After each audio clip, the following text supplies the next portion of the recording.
35 വർഷമായി Enfield bullet മാത്രം ഉപയോഗിക്കുന്ന പത്തനംതിട്ട സ്വദേശി മുരളീധരൻ. അദ്ദേഹം പത്തനംതിട്ട നഗരത്തിലെ ഒരു വർക്ക്ഷോപ്പിലേക്ക് ഇപ്പോൾ എത്തിയിരിക്കുകയാണ്. മുരളീധരൻ ചേട്ടൻ നമ്മോടൊപ്പമുണ്ട്. ഇതിപ്പോൾ ഏത് മോഡൽ ബുള്ളറ്റ്? ഇത് ഇപ്പോൾ 9 വർഷമായി. അന്നത്തെ കുഴപ്പമില്ല, 9 വർഷമായി. ഇപ്പൊ എന്താ കംപ്ലൈന്റ്? എന്താ പറഞ്ഞാൽ വണ്ടി നമ്മളെ ഓഫ് ചെയ്ത് വെച്ചാൽ സ്റ്റാർട്ട് ചെയ്യുന്ന സമയത്ത് തുറന്നു കഴിഞ്ഞാൽ പെട്രോൾ കംപ്ലീറ്റ് അങ്ങ് പോവാണ്, അടിക്കുന്ന പെട്രോൾ. അങ്ങനെ കംപ്ലൈന്റ് വന്നു കഴിഞ്ഞപ്പം ഞാൻ ഈ വർക്ക്ഷോപ്പിൽ കൊണ്ടുവന്ന് ഇപ്പോൾ പുള്ളി പറഞ്ഞ് ഇപ്പോഴത്തെ പെട്രോളിൻ്റെ കുഴപ്പം കൊണ്ടാണ്, മറ്റു കുഴപ്പങ്ങളൊന്നും അല്ല, എന്തായാലും നമുക്ക് നോക്കാം എന്നും പറഞ്ഞ് ഞാൻ കഴിഞ്ഞ മാസം ഇവിടെ കൊണ്ടുവന്ന് പുള്ളി ശരിയാക്കി തന്നു. ശരിയാക്കി തന്ന അന്നും ആ രാത്രിയിൽ ഞാനൊന്ന് ഓഫ് ചെയ്താൽ വെച്ച് നോക്കി ടെസ്റ്റ് ചെയ്യാൻ വേണ്ടി.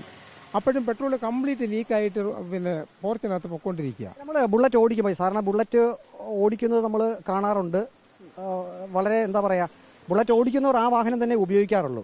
ഇതിനെന്താ ഒരു സ്മൂത്ത്നെസ് ഇല്ലാതാവുന്നുണ്ടോ? അപ്പോൾ അങ്ങനെ വരുന്ന വണ്ടിക്ക് വലിവ് കുറയുന്നു, കൈ കൂടുതൽ കൊടുക്കേണ്ടി വരുന്നു. പിന്നെ പെട്രോൾ വീണ്ടും സ്റ്റാർട്ട് ചെയ്യുന്ന സമയത്ത് പെട്രോൾ ഞാൻ തുറക്കുന്നുണ്ട്.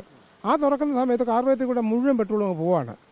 പോയി കഴിഞ്ഞ് അങ്ങനെ കംപ്ലയിൻറ്റ് വന്നപ്പോൾ രണ്ടാമത് വീണ്ടും ഞാൻ ഈ വർക്ക്ഷോപ്പുമായിട്ട് സമീപിച്ചപ്പം പുള്ളിക്കാരൻ പറഞ്ഞ് ഒന്നുകൂടെ കൊണ്ടുപോയി ഞാൻ നോക്കട്ടെ, ചെയ്യാവുന്നതിൻ്റെ പരമാവധി ചെയ്യാം, ഇല്ല പിന്നെ കാർബറേറ്റർ മാറി വെക്കേണ്ടി വരും, അതിന് നല്ല ഭീമമായ തുകയാവും.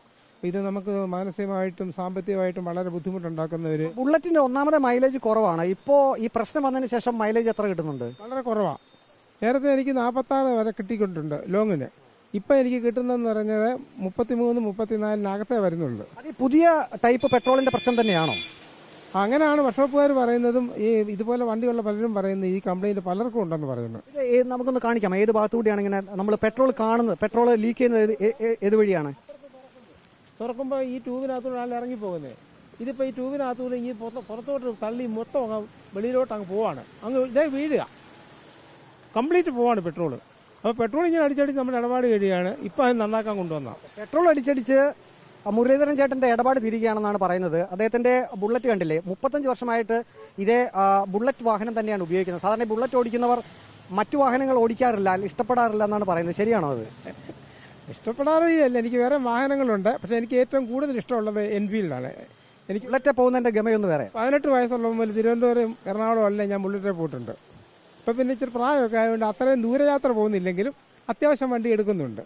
യഥാർത്ഥത്തിൽ ഇപ്പോൾ ഈ എഥനോൾ കലർന്ന പെട്രോൾ അടിക്കുമ്പോൾ ബുള്ളറ്റ് പോലെയുള്ള വാഹനങ്ങൾക്ക് എന്താണ് സംഭവിക്കുന്നത്?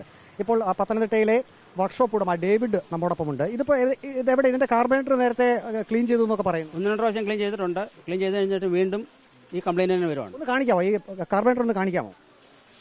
എത്ര വാഹനങ്ങൾ ശരാശരി ഇവിടെ വരുന്നുണ്ട് ഒരു ദിവസം? ഒരു ദിവസം 7-8 വണ്ടിയൊക്കെ വരുന്നുണ്ട്. എന്താണ് കംപ്ലൈന്റ്, എന്താണ് അവർ പറയുന്നത്? എല്ലാം മിസ്സിംഗ് ആണ് കൂടുതൽ പറയുന്നത്. എല്ലാ ബുള്ളറ്റ് വാഹനങ്ങൾക്കും ഒരേ കംപ്ലൈന്റ് തന്നെയാണോ പറയുന്നത്? കൂടുതലും മിസ്സിംഗ് തന്നെയാണ് പറയുന്നത്. 1 കിലോമീറ്റർ 2 കിലോമീറ്റർ വരെ ചോക്കിട്ടൊക്കെ ഓടിക്കേണ്ടി വരും. വണ്ടി ചൂടായി കഴിഞ്ഞു കഴിഞ്ഞാൽ വലിയ കുഴപ്പമില്ലെന്നാണ് പറയുന്നത്. പിന്നെ പെട്രോൾ ഓവർഫ്ലോ വരുന്നുണ്ട്. ഇവിടെ ബുള്ളറ്റ് വാഹനങ്ങൾ മാത്രമാണ് അറ്റകുറ്റപ്പണി നടത്തുന്നത്. അതിന്റെ സ്പെഷ്യലിസ്റ്റ് ആണ് ഇദ്ദേഹം. ഇത് ശരിക്കും ഈ എഥനോൾ കലർന്ന പെട്രോൾ ഉപയോഗിക്കുമ്പോൾ ഈ കാർബറേറ്ററിന്റെ പ്രശ്നം വരുന്നുണ്ടോ? ശരിക്കും വരുന്നുണ്ട്. അതെങ്ങനെയാണത്? അത് ഒരാഴ്ച എടുക്കാതിരുന്നാൽ പോലും ഇതേപോലെ ക്ലാവ് പിടിക്കും, തുരുമ്പ് പോലെ വരും. അതൊക്കെയാണ് ഏറ്റവും വലിയ കംപ്ലൈന്റ്. ഇപ്പോൾ ഇതിപ്പോൾ ക്ലീൻ ചെയ്തതാണ് അതോ? ക്ലീൻ ചെയ്തതല്ല, ക്ലീൻ ചെയ്യുന്നതിന് മുമ്പുള്ളതാണ്. ഇത് ക്ലീൻ ചെയ്ത് കഴിഞ്ഞാലും വലുതായിട്ട് ഓടത്തുമില്ല. വീണ്ടും ഇത് തന്നെ കംപ്ലൈന്റ്. ഒരാഴ്ച എടുക്കാതിരുന്ന് കഴിഞ്ഞാൽ തന്നെ ബുദ്ധിമുട്ടാണ്. സ്ഥിരമായിട്ട് ഉപയോഗിക്കുകയെന്നുണ്ടെങ്കിൽ ചിലപ്പം പെട്രോൾ ഓവർഫ്ലോ ഇല്ലാതെ വരും. അല്ലെന്നുണ്ടെങ്കിൽ ഇതുപോലെ ക്ലാവ് പിടിച്ചു കഴിഞ്ഞിട്ട് പ്രശ്നം തന്നെയാണ്. നമ്മൾ കാർബറേറ്റർ മാറ്റി വെക്കാന്ന് വിചാരിക്കുക, പുതിയ ടൈപ്പ് കാർബറേറ്റർ ഉണ്ടോ? എൻഫീൽഡിനൊക്കെ അങ്ങനെ ലഭ്യമാണോ? ഇപ്പം എഥനോൾ E20 കാർബറേറ്റർ ഇറങ്ങുന്നുണ്ട്. അത് ഇറങ്ങിയിട്ടും അതിന് ചില വണ്ടിക്കൊക്കെ പെട്രോൾ ഓവർഫ്ലോ വരുന്നുണ്ട്. അത് പെട്രോൾ ട്യൂബിന്റെ കംപ്ലൈന്റ് കൊണ്ട് വരുന്നുണ്ട്. അതായത് ഈ പെട്രോൾ ആയതുകൊണ്ട് ട്യൂബ് ദ്രവിക്കുന്നുണ്ട്. അത് ദ്രവിച്ചിട്ട് അത് പൊടിയായിട്ട് ഇതിനകത്ത് ഇറങ്ങിയിട്ട് ഇത് ബ്ലോക്കായിട്ട് വരുന്നുണ്ട്. എഞ്ചിൻ പണി വരുമോ? എഞ്ചിൻ കംപ്ലൈന്റ് വരുമോ? ഇതിന്റെ കംപ്ലൈന്റ് ഇതുവരെ നമുക്കിവിടെ വന്നിട്ടില്ല. ഇതുമായിട്ട് ബന്ധപ്പെട്ട് സ്റ്റാർട്ടിങ്ങും ഈ മിസ്സിങ് അങ്ങനെയുള്ള കാര്യങ്ങളാണ് കൂടുതൽ വന്നിട്ടുള്ളത്. ബുള്ളറ്റ് എന്ന് പറഞ്ഞു കഴിഞ്ഞാൽ തന്നെ നമ്മൾ എല്ലാവരും പറയാറുണ്ട് ബുള്ളറ്റിൽ ഓവർ സ്പീഡിലൊന്നും പോരുത്, അതിന്റെ ഒരു രാജകീയമായിട്ടുള്ള ഒരു ശബ്ദവും ഒരു മിനിമം സ്പീഡും ഒക്കെ ഉണ്ടല്ലോ. അപ്പൊ അതൊന്നും കിട്ടില്ല ഇങ്ങനെ മിസ്സിംഗ് ആണെങ്കിൽ? തീർച്ചയായിട്ടും കിട്ടത്തില്ല. അല്ലെങ്കിൽ വണ്ടി നല്ലതായിട്ട് ചൂടാവണം. ഒരു 10-20 കിലോമീറ്റർ ഓടിയതിനു ശേഷം മാത്രമേ ആ സ്മൂത്ത്നെസ് കിട്ടത്തുള്ളൂ.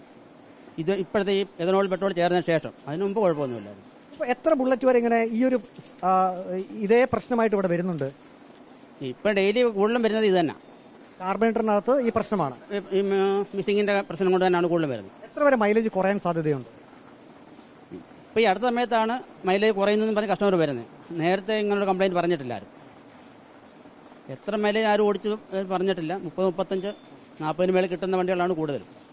പരിഹാരം ഇപ്പോൾ ചേട്ടൻ എത്ര മൈലേജ് കിട്ടുമെന്ന് പറഞ്ഞു? 47 മൈലേജ് കിട്ടിക്കും. 47 എനിക്ക് അതിശയമായിരുന്നു. 47 എന്ന് പറഞ്ഞു കഴിഞ്ഞാൽ അത് ഭയങ്കര സംഭവമല്ലേ ബുള്ളറ്റിന്? ഇപ്പൊ അത് പോയി.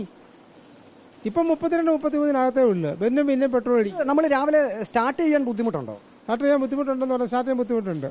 കാരണം വണ്ടി രാവിലെ എടുത്തു കഴിഞ്ഞാൽ ഒരു 10-20 പ്രാവശ്യം അടിച്ചു കഴിഞ്ഞാൽ വണ്ടി സ്റ്റാർട്ടാകും. അപ്പൊ പിന്നെ ശകലം തുറന്നു വെക്കും സ്റ്റാർട്ടാകാൻ വേണ്ടി.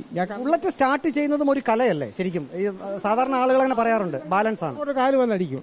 എനിക്ക് പിന്നെ അത് അറിയാവുന്നതുകൊണ്ട് ഞാൻ ആ രീതി കൈകാര്യം ചെയ്യുന്നത്. അപ്പൊ തുറന്ന് വെച്ചിട്ട് ഒത്തിരി നേരം അടിച്ചു കഴിയുമ്പോൾ പെട്രോൾ ഇറങ്ങി കഴിയുമ്പോൾ ഒന്ന് സ്റ്റാർട്ടാകും. സ്റ്റാർട്ടായി കഴിഞ്ഞാൽ ഉടനെ തന്നെ അത് ഞാൻ ഓഫ് ചെയ്യും. ഓഫ് ചെയ്താലും ഈ ആ കിടക്കുന്ന പെട്രോൾ കംപ്ലീറ്റ് അങ്ങ് ഒഴുകിപ്പോയി. ഇന്നലെ കൂടെ കൊണ്ടുവന്നപ്പോൾ ഞാൻ ചില കാണിച്ചു. അങ്ങനെ വന്നു കഴിഞ്ഞാൽ നമ്മൾക്ക് എങ്ങും വിശ്വസിച്ച് പോകാൻ പറ്റത്തില്ല. SD വണ്ടി ഉപയോഗിക്കുമെന്ന് പറഞ്ഞല്ലോ. SD വണ്ടി ഞാൻ ഒരു 10 വർഷത്തോളം ഉപയോഗിച്ച. അതെന്താ ലോക്ക് ചെയ്യുന്ന ഒരു സംവിധാനത്തെ പറ്റി? അതെന്താ സംവിധാനം? എനിക്ക് അങ്ങനെ ഉണ്ട്. SD വണ്ടി തന്നപ്പോഴേ കമ്പനിക്കാരൻ പറയും അത് നിങ്ങൾ ഇറങ്ങുമ്പോൾ വണ്ടി ലോക്ക് ചെയ്യണല്ലോ, ഓവർഫ്ലോ ആയിട്ട്. നമ്മൾ സാധാരണ പെട്രോളിന്റെ നോബ് ഓഫ് ചെയ്ത് വെക്കുക. ഈ സ്കൂട്ടറിന്റെ കൂട്ട് പണ്ടത്തെ ബജാജ് സ്കൂട്ടറിന്റെ നോബ് നമ്മൾ ഓഫ് ചെയ്തില്ല അതുപോലെ. അത് പിന്നെ ഒരു കാര്യമുണ്ട്, ഇതിനേക്കാൾ എളുപ്പമുണ്ട്. ഇത് ചാലം കൈ കൊണ്ട് ബലം പിടിക്കണം.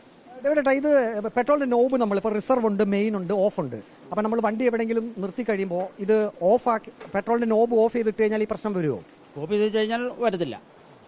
ഓഫ് ചെയ്ത് വെച്ച് കഴിഞ്ഞാൽ വരത്തില്ല. ചില വണ്ടിക്ക് ഓട്ടത്തിൽ വരുന്നുണ്ട്. അതായത് ഈ ട്യൂബ് ദ്രവിച്ചിട്ട് ഈ ജെറ്റിനാവും, അതായത് ഇതിന് ജെട്ടുണ്ട്, ഇതിനാവും, നീഡിലുണ്ട്. നീഡിനകത്ത് കയറി ഇരുന്ന് കഴിഞ്ഞാൽ ഓഫ് ചെയ്താലും ഓട്ടത്തിൽ വന്നോട്ടേയിരിക്കും. അപ്പോൾ നിങ്ങളുടെ ഒരു അനുഭവ സമ്പത്തിന്റെ പുറത്ത് പറയുന്നത് ഈ പുതിയ ടൈപ്പിലുള്ള പെട്രോൾ, എഥനോൾ കലർന്ന പെട്രോൾ തന്നെയാണ് ഈ പ്രശ്നം ആണ്. തീർച്ചയായിട്ടും ആണ്. ഇപ്പോൾ എൻ്റെ വണ്ടിക്ക് ഞാൻ ഉപയോഗിക്കുന്നത് നയാരയുടെ പെട്രോളാണ് ഉപയോഗിക്കുന്നത്. ഞാൻ 2 കിലോമീറ്ററോളം ചോക്കിട്ട് ഉപയോഗിച്ചുകൊണ്ടിരുന്ന വണ്ടി നയാര പെട്രോൾ അടിച്ചതിന് ശേഷം എങ്ങനെയൊന്നും പ്രശ്നമേ ഇല്ല. എൻ്റെ അനുഭവമാണ് ഞാൻ പറയുന്നത്. ഞാൻ പല കസ്റ്റമറുടെ അടുത്ത് ഇങ്ങനെ പറയാറുണ്ട്. പിന്നെ കൂടുതൽ പറയാൻ പറ്റത്തില്ലല്ലോ, മറ്റ് പെട്രോളുകാരും ഉണ്ടല്ലോ.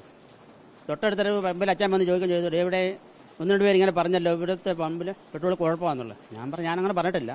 ഞാൻ അടിക്കുന്നത് ഇന്ന പെട്രോളാണെന്ന് പറഞ്ഞിട്ടുള്ളത്. അതും ഒരു പ്രശ്നമായിട്ട് വന്നേക്കുവാ ഇപ്പോൾ. അപ്പോൾ ഇതാണ് എൻഫീൽഡ് 35 വർഷമായി ഉപയോഗിക്കുന്ന മുരളീധരൻ ചേട്ടന്റെ അനുഭവം. അദ്ദേഹം ഈ അടുത്ത കാലത്താണ് വണ്ടിയുടെ ഈ ഒരു പ്രശ്നം മനസ്സിലാക്കിയത്. അത് വർക്ക്ഷോപ്പിൽ കൊണ്ട് കാണിച്ചു, അറ്റകുറ്റപ്പണി നടത്തി, പുതിയ കാർബറേറ്റർ മാറ്റി വെച്ചിട്ടുണ്ട്. ഇപ്പോൾ വർക്ക്ഷോപ്പ് ഉടമയായിട്ടുള്ള ഡേവിഡ് ചേട്ടനും പറയുന്നത് ഈ പുതിയ ടൈപ്പ് പെട്രോൾ, എഥനോൾ കലർന്ന പെട്രോൾ ഉപയോഗിക്കുന്നത് കൊണ്ടാണ് ഈ എൻഫീൽഡ് വാഹനത്തിന്റെ കാർബറേറ്ററിനകത്ത് വിവിധ കേടുപാടുകൾ സംഭവിക്കുന്നത് എന്നുള്ളതാണ്. പുതിയ കാർബറേറ്റർ, പുതിയ രീതിക്കനുസരിച്ചുള്ള കാർബറേറ്ററുകൾ വരുന്നുണ്ട്. അതിനും കംപ്ലൈന്റ് പറയുന്നുണ്ട്. അതിനും വരുന്നുണ്ട്. ഈ 2 കാർബറേറ്റർ മാറ്റി വെച്ചാൽ അതിന് ഓവർഫ്ലോ വരുന്നുണ്ട്. അപ്പോൾ പുതിയതായി വരുന്ന കാർബറേറ്ററുകൾക്കും ഓവർഫ്ലോ പ്രശ്നമുണ്ട് എന്നാണ് ഇദ്ദേഹം പറയുന്നത്. എന്താണ് പരിഹാര മാർഗമെന്ന് ഇവർക്കും അറിയില്ല. വീഡിയോ ജേർണലിസ്റ്റ് അജി കുടുംബനൊപ്പം reporter Praveen Purushothaman, in reporter, Pathanamthitta.